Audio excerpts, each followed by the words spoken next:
Si vous n'aimez pas l'architecture, aimez au moins la culture. www.misteremma.com. Art Tendance People.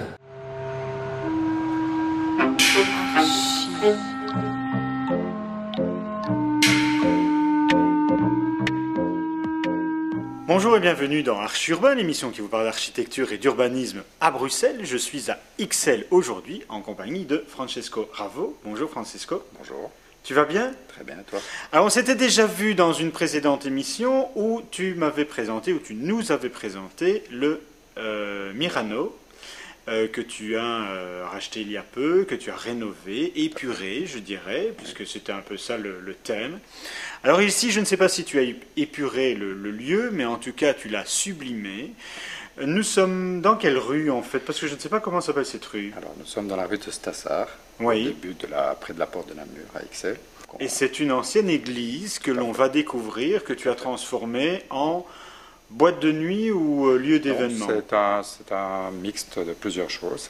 Restaurant, bar, lounge, club en week-end et salle d'événement.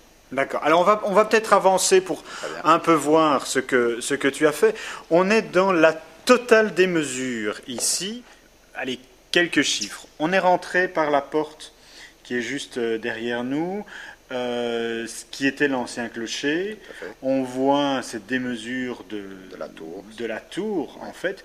Peinture en or, finition magnifique. Et puis on rentre dans le lieu qui est une ancienne église désacralisée depuis plus de 50 ans. C'était l'ancienne église de Church of Resurrection, oui. Une église anglicane, mais évidemment, on le verra dans la suite du reportage, on a trouvé ça dans un état épouvantable. Dans un état épouvantable. Alors on va un peu avancer, on monte quelques marches, on va se retourner comme ça. On a une belle lumière et on découvre une très belle lumière du jour qui pénètre toujours aujourd'hui par dans la nef centrale avec qui est juste là derrière, oui, et qui apporte toujours la lumière. On essaie de maintenir l'ensemble des vitraux anciens. Bien sûr, on a dû y ajouter des doubles vitrages pour des questions d'insonorisation et aussi parce qu'un chauffer un endroit comme celui-ci est très très complexe, mais nous y sommes arrivés avec les techniques modernes. Donc on a essayé de maintenir un aspect baroque du lieu, malgré qu'il n'y avait rien. On a joué la carte du baroque et on y a intégré les techniques modernes. Ce que je trouve intéressant, c'est comment tu as découvert ce lieu. Alors, il faut savoir que il y a plus de 3 ans maintenant, je me baladais dans la boutique Emma, qui était à l'époque chaussée d'Ixelles. Et l'arrière-boutique de ce magasin était l'église, mais on n'y entrait pas par la porte par laquelle nous sommes rentrés, on rentrait par la chaussée d'Ixelles. On rentrait par la chaussée d'Ixelles. Et alors, viens, on va aller voir ce que tu as découvert, en fait, en te promenant dans cette arrière-boutique. C'est les colonnes qui se trouvent ici. Exactement. Et tu t'es dit, tiens...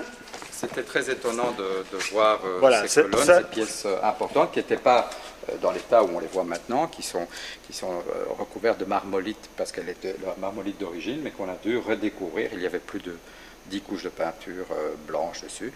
Mais j'étais impressionné de trouver dans un lieu avec 3,50 m de plafond, de retrouver des colonnes aussi importantes dans un magasin. Et bien alignées et tout. Et tu t'es dit, qu'est-ce que c'est que ça? Voilà, alors je suis sorti du magasin Emma, j'ai fait le tour de la rue et je suis tombé sur une façade d'une église qui était tout à fait noire, sale, goudronnée.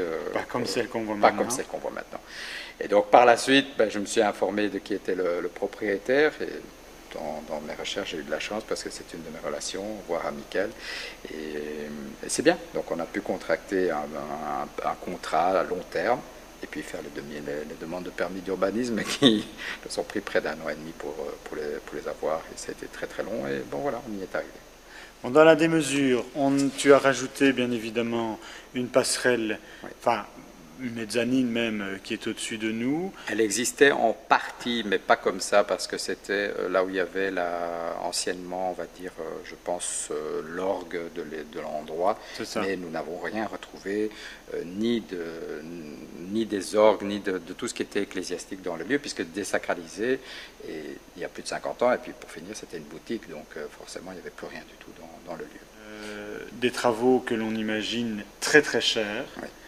Et pourtant, quand c'est fini, tu ouvres le lieu, vous ouvrez le lieu avec tes partenaires, et là, il y a quand même encore des problèmes avec le voisinage. Tout à fait. Des problèmes de son Exact. que vous aviez prévu, que vous n'aviez pas prévu, que vous C'est-à-dire que nous, n'imaginiez pas de cette ampleur. On a fait des travaux d'isolation avec tous les châssis double vitrage, avec des réductions de plus de 40 dB sur les châssis, etc. Ouais. Mais on n'a jamais, en toute honnêteté, imaginé que le son allait sortir de cette manière simplement par la toiture. Donc, suite à un problème avec un voisin légitime, hein, je veux dire, s'il était vrai qu'il avait un trouble de voisinage, on a essayé de rentrer en conciliation avec lui, ça n'a pas été facile, pour ne pas dire même impossible, mais on a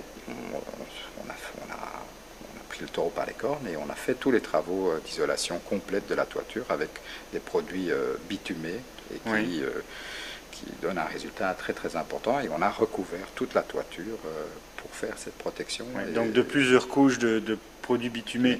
Derrière nous, on a un lustre magistral qui est exceptionnel et gigantime. Il pèse combien, tu sais? Tu l'as porté pour aller le mettre là Mais plus que porté, on l'a monté pièce par pièce ici avec les gens qui l'ont fabriqué pour nous. Donc c'est un lustre que j'ai eu la chance de dessiner les croquis initiaux et fait élaborer par une firme italienne qui est à Murano, donc à Venise. Et c'est exceptionnel, c'est du cristal noir et blanc. Le lustre fait 4 mètres de haut pour un diamètre de 3 mètres et je pense c'est plus de 2500 pièces dessus de cristal, donc c'est assez exceptionnel. Et voilà, il a été monté pièce par pièce et j'ai moi-même mis la dernière accroche au plafond parce que personne ne voulait monter jusqu'à 18 mètres. Moi j'aurais peur que ça me tombe. Hein. Voilà, mais bon, il est bien accroché. Et alors donc j'en viens à ce qu'on parlait de l'isolation. Donc de ce lustre, quand on regarde le lustre, on voit des fenêtres à l'étage qui sont opaques.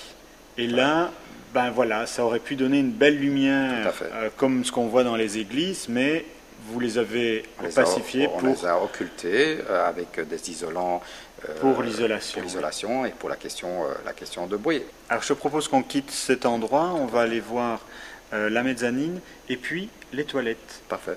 Bon, je te propose que l'on avance. Nous voici dans le clocher, où on reconnaît, si on regarde bien, pour ceux qui viendront, on reconnaît l'ancien escalier qui menait au clocher. Et on est donc sur la passerelle à l'entrée, et on arrive dans un bar à l'étage, qui est très sympathique, parce que d'ici, on voit vraiment toute la pièce et toute la hauteur du lieu. On peut apprécier ça très très fort. On voit derrière nous les vitraux que tu as préservés, et tu n'as pas peur par l'utilisation du lieu que, je sais pas moi, les gens quand ils sont sous, ils dégradent un peu tout ce que tu as imaginé. C'est certain qu'on souhaite que les gens s'approprient l'endroit, mais d'un autre côté, de manière générale, ils sont très respectueux parce que c'est tellement chic. Alors des fauteuils Chesterfield devant nous qui ont été faits sur mesure, et on peut reconnaître en fait le décor du clip de Stromae. Exactement, Stromae nous a fait le plaisir de tourner son clip House Alléluia, c'était de circonstance dans le lieu. C'était assez fort parce qu'il y avait près de 500 figurants dans l'endroit et avec une thématique propre à Stromae, c'était très très sympathique, et donc la fenêtre qui est devant moi là-bas, on va voir le début du clip de Stromae, très sympa. Je te propose qu'on termine cette émission dans les toilettes. Allons-y. C'est un lieu magnifique, allons-y. On est ici dans une allée magnifique qui mène donc aux toilettes. Ceci était recouvert de gravats. Tu as dû. C'est un peu la caverne d'Ali Baba qu'on a retrouvée parce que c'était rempli de terre, et c'est en nettoyant, en creusant pour faire un escalier pour amener vers la partie arrière de ce couloir qu'on a retrouvé ce partie arrière qui mène aux cuisines. Cuisines qui sont derrière, en dessous du DJ, derrière le bar, du bout, etc. Et donc on a joué très fort sur cette carte-ci pour amener l'accès vers les sanitaires qu'on a dû creuser, puisqu'il n'y en avait pas. Forcément, comme dans toutes les églises, il n'y a pas de sanitaire. C'est ça. Et donc sanitaire, avec les problématiques des colonnes qui ne vont pas assez profondément, donc il a fallu réaménager ça. Le passage par lequel on vient de passer, qui est intéressant aussi, puisqu'on a une voûte qui est identique à celle d'où l'on vient, mais avec un côté tout à fait contemporain. Oui. Mais avec un côté très particulier, un sol en paillettes et une très belle mosaïque sur les murs. Oui, elle est belle. Hein. Qui est très chic. Voilà. Donc j'ai vraiment mis cet accent sur les toilettes. Et puis je trouve aussi que lorsqu'on arrive dans ces toilettes, on arrive comme dans un monde totalement différent de ce qu'on a vu précédemment, avec une scénographie. Quand on arrive dans une toilette des dames, oui.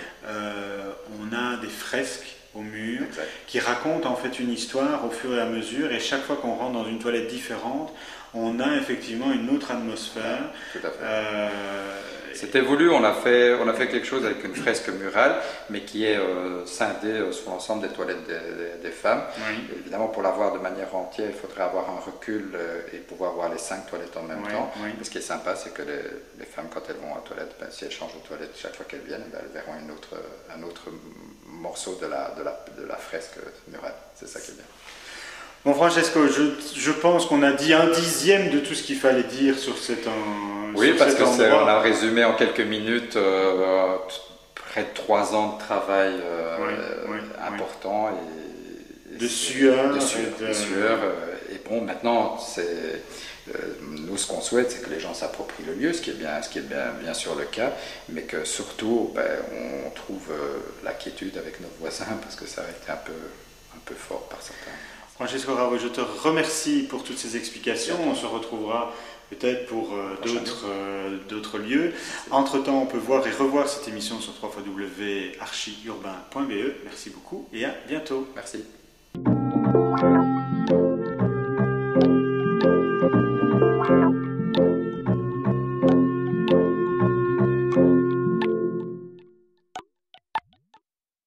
Si vous n'aimez pas l'architecture, aimez au moins la culture. www.misterema.com. Art Tendance People.